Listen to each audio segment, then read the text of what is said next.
फरमाया इन्नल्लाह व मलाइकतहु, बेशक अल्लाह ताला और उसके फरिश्ते युसल्लूना अलन नबी, नबी पर रहमत भेजते हैं। यानी फरिश्ते तो रहमत की दुआ करते हैं और अल्लाह रहमत भेजता है।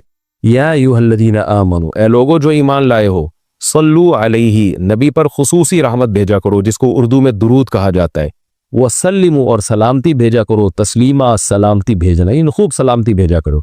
तो ये आयत जब इस आयत की वजह से उलमा ने ये मसला फुक़हा ने बयान किया है कि ज़िंदगी भर में एक मरतबा दुरूद भेजना हर मुसलमान पे फ़र्ज़ है, क्योंकि अल्लाह ने हुक्म दिया है। और अल अम्रु बिशै ला यक़्तज़ी तकरार, जब किसी बात का ऑर्डर दिया जाता है ना, तो एक दफ़ा करने से वो ऑर्डर पूरा हो जाता है। तो अल्लाह ने हमें दुरूद का हुक्म दिया, तो ज़िंदगी में एक दफ़ा भी अगर हम दुरूद पढ़ लेंगे तो ये फ़र्ज़ अदा हो जाएगा। जैसे कि कलमा तौहीद ज़िंदगी में एक दफ़ा पढ़ना फ़र्ज़ है, बाकी जितना पढ़े उतना अच्छा है। और जब किसी मजलिस में नबी सल्लल्लाहु अलैहि वसल्लम का जिक्र किया जाए तो एक मरतबा उसमें दुरूद पढ़ना वाजिब है, फ़र्ज़ नहीं है। फ़र्ज़ और वाजिब एक इस्तिलाह है। फ़र्ज़ का मतलब होता है जिसकी दलील यकीनी और कतई हो। तो चूँकि कुरान ने दुरूद पढ़ने का हुक्म दिया, तो वो चूँकि ये नहीं अल्लाह ने कहा कि हमेशा पढ़ते रहा करो, बल्कि पढ़ो, तो एक दफ़ा पढ़ना इस कतई यकीनी दलील की वजह से फ़र्ज़ है। तो फ़र्ज़ियत एक ऐसी चीज़ होती है जिसका इनकार करने से इंसान काफिर हो जाता है, क्योंकि उसकी दलील बहुत मजबूत होती है। और दूसरी हदीस में आता है कि वो शख्स बखील है कि मेरे सामने उसका तस्करा किया जाए और मुझ पर दुरूद ना पड़े। तो इस हदीस, ये चूँकि ख़बर वाहिद है, क्योंकि ज़ाहिर है कुरान जिस तरह तवातुर के साथ साबित है, इस तरह अखबार आहद जो ख़बर वाहिद होती हैं वो उस तरह तवातुर के साथ साबित नहीं होती, तो उसमें तावील का भी इम्कान होता है। तो इसलिए फ़ुक़हा ख़ास तौर पर हनाफ जो है, फ़ुक़हा हनफिया, उन्होंने फ़र्ज़ और वाजिब एक टर्म बनाई है शरई मसाइल को समझाने के लिए। तो इसलिए उन्होंने कहा कि जब किसी मजलिस में नबी का नाम आए ना, तो उस मजलिस में एक दफ़ा कम से कम दुरूद पढ़ना वाजिब है। वाजिब का दर्जा थोड़ा सा फ़र्ज़ से नीचे होता है, क्योंकि वो हदीस से साबित है। तो और फिर जब बार बार नबी का नाम आए तो फिर बार बार पढ़ना वाजिब नहीं है, क्योंकि उसमें हरज है। हाँ, मुस्तहब ज़रूर है कि जितनी दफ़ा पढ़ें, जब भी नबी सल्लल्लाहु अलैहि वसल्लम का नाम आए तो लाजमी दुरूद शरीफ पढ़ा करें, ये तो मुस्तहब है। नबी सल्लल्लाहु अलैहि वसल्लम ने फरमाया, जिस शख्स ने मुझ पे एक दफ़ा दुरूद पढ़ा, अल्लाह उस पर 10 रहमतें नाजिल करते हैं और उसकी 10 खताओं को माफ़ करते हैं। तो बहुत ज़्यादा फजीलत है दुरूद शरीफ पढ़ने की। और ये बड़ी अजीब बात है कि दुरूद शरीफ जो है ये असल में अल्लाह की इबादत है। यहाँ मैं आपको एक दिलचस्प मसला भी बताता चलूँ। शरई मसला ये है कि जब हम कोई मन्नत मानते हैं ना, मन्नत कि अगर अल्लाह ने मेरे मरीज़ को शिफा दे दी तो मैं इतने रोज़े रखूँगा, मैं ये करूँगा, मैं यूँ करूँगा, तो इस अमल को मन्नत कहा जाता है कि बाकी अगर आप ठीक हो गए तो आप पर लाजिम होता है कि आप वो काम करें। तो मन्नत में ये ज़रूरी है कि आप जिस चीज़ की मन्नत माने वो इबादत मकसूदा हो और उसकी जिन्स में से लाजिम भी हो, यानी इबादत में कामिल इबादत होनी चाहिए, वो उबूदियत का उनसर उसमें हो। जैसे आपने मन्नत मानी कि अगर जो है मैं इम्तिहान में पास हो गया तो मैं 3 रोज़े रखूँगा, तो रोज़े इबादत है, मकसूद है, यानी इबादत मकसूदा में से। लेकिन अगर आपने मन्नत मानी कि मैं अगर इम्तिहान में पास हो गया तो मैं वज़ू करूँगा, तो वज़ू चूँकि मकसूद नहीं है, इबादत मकसूदा नहीं है, वज़ू से मकसद तो नमाज होती है, तो वो मन्नत आपके ऊपर लाजिमी नहीं होगी। आपने अगर मन्नत मानी कि जी मैं सदका करूँगा, तो सदका इबादत मकसूदा है और उसकी जिन्स में से जो ज़कात है वो वाजिब भी है।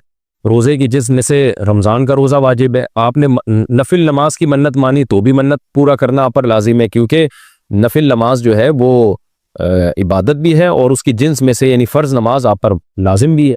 तो अगर दोनों में से एक शर्त भी नहीं पाई जाएगी तो मन्नत फिर मुनाकिद ही नहीं होती है। जैसे आपने कहा कि मैं जो है वो अगर इम्तिहान में मैं कामयाब हो गया, पास हो गया, तो मैं जो है अपने वालिदैन की खिदमत करूँगा, तो ये खिदमत सवाब तो बहुत है लेकिन इबादत मकसूदा नहीं है, इबादत मकसूदा नहीं है। तो ये मन्नत आप पर पूरा करना लाजिम नहीं होगी। खिदमत तो करनी चाहिए, माँ बाप की खिदमत से बढ़कर तो दुनिया में कोई नेकी नहीं है, लेकिन इबादत मकसूदा नहीं है। मकसूदा का मतलब नमाज, हज, ये सब चीज़ें जो है ना मकसूद में आती हैं। ये किसी आर्जे की वजह से अल्लाह ने हमें हुक्म दिया है कि ताकि माँ बाप को परेशानी ना हो। यही वजह है कि अगर खिदमत के मोहताज नहीं होते तो फिर खिदमत वाजिब भी नहीं होती, उनकी खिदमत के मोहताज होते हैं तो वाजिब होती है। लेकिन नमाज तो जब भी टाइम आएगा आप पर लाजिम होगी। ज़कात तो साल गुजरने के बाद जब भी साहिब निसाब होंगे आप पर लाजिम होगी, चाहे गरीबों को ज़रूरत हो या ना हो, आप पर तो ज़कात वाजिब होती रहेगी। तो अब उलमा का इख्तलाफ हुआ है कि अगर कोई शख्स दुरूद शरीफ की मन्नत मानता है तो क्या उस पर दुरूद शरीफ की मन्नत पूरी करना लाजिम है। तो बाज़ उलमा ने कहा कि नहीं, क्योंकि दुरूद शरीफ भी इबादत मकसूदा में से नहीं है। इसकी पहले मैं और आसान मिसाल देता हूँ, जैसे तिलावत। उलमा कहते हैं अगर कोई ये मन्नत मानता है कि अगर मैं इम्तिहान में कामयाब हो गया तो मैं 3 पारे तिलावत करूँगा, तो ये मन्नत पूरी करना भी वाजिब नहीं है, क्योंकि कुरान पढ़ना बहुत ज़्यादा सवाब तो है लेकिन इबादत मकसूदा नहीं है। बल्कि मकसद कुरान से क्या है कि आपका दिल बने और आपको आखिरत की याद ताज़ा हो, आपको शरी हकाम का इल्म हो। सवाब बहुत है, हर सवाब का काम इस्तिलाही इबादत नहीं होता, खूब समझ लें। इबादत की भी दो किस्में हैं, एक इबादत टर्म है, इस्तिलाह है, और एक इबादत मजाजन हम इबादत, हर अच्छे काम को इबादत कहते हैं। इस लिहाज से तो खाना खाना भी इबादत है कि अगर आपकी नीयत अच्छी है उससे। लेकिन एक होती है मकसूद इबादत, तो मकसूदा इबादत में से नहीं है। सवाब बहुत है कुरान की तिलावत करना, अल्लाह से मोहब्बत की अलामत है। बगैर समझ के पढ़ना भी बहुत बड़ी नेकी है, कुरान बगैर समझ के पढ़ना भी।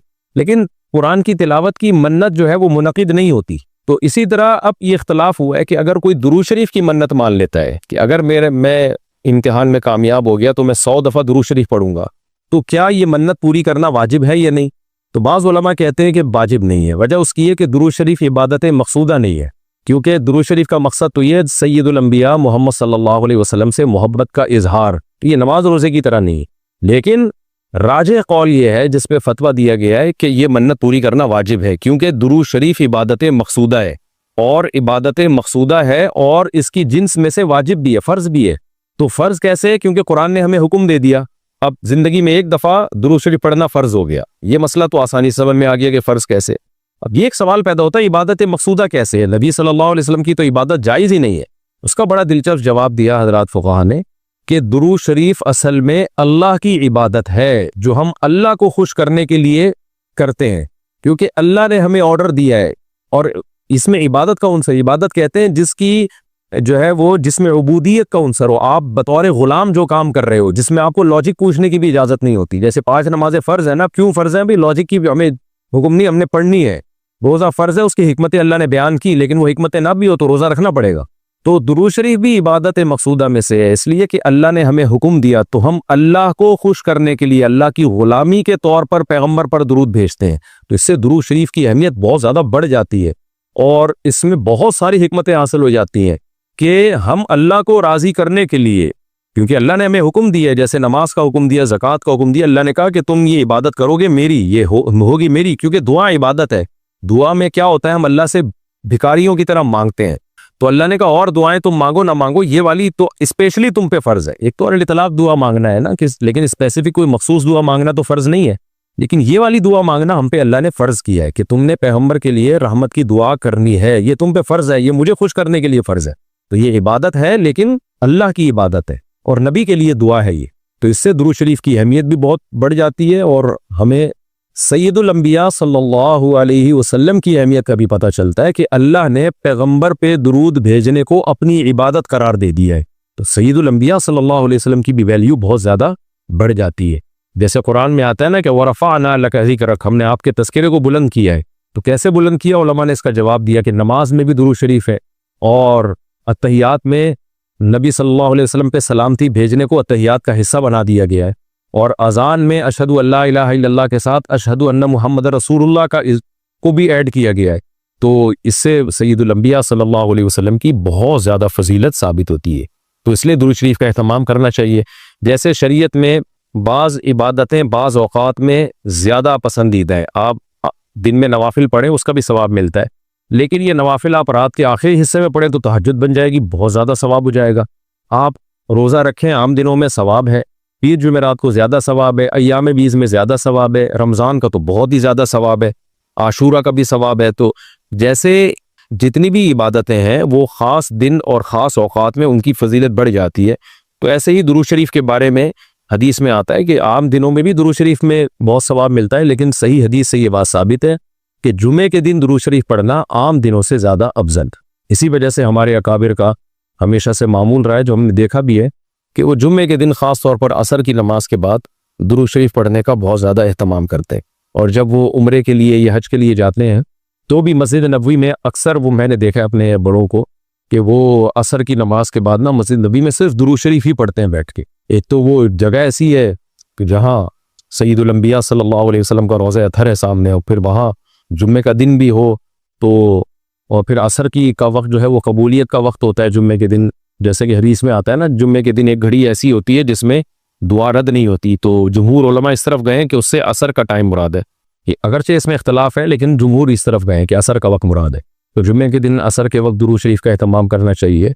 और वैसे भी अगर आपको असर के वक्त टाइम नहीं मिलता तो जुम्मे की नमाज के लिए आप वक्त से बहुत पहले आ जाए, नहा धो के तैयार होके अगली सफ़ में बैठें और ख़तीब साहब का बयान शुरू होने से पहले आप तहियतुल मस्जिद पढ़ने के बाद दुरूद शरीफ की कसरत किया करें। तो इसके बहुत ज़्यादा फजीलत है और हमें अल्लाह ने हुक्म दिया।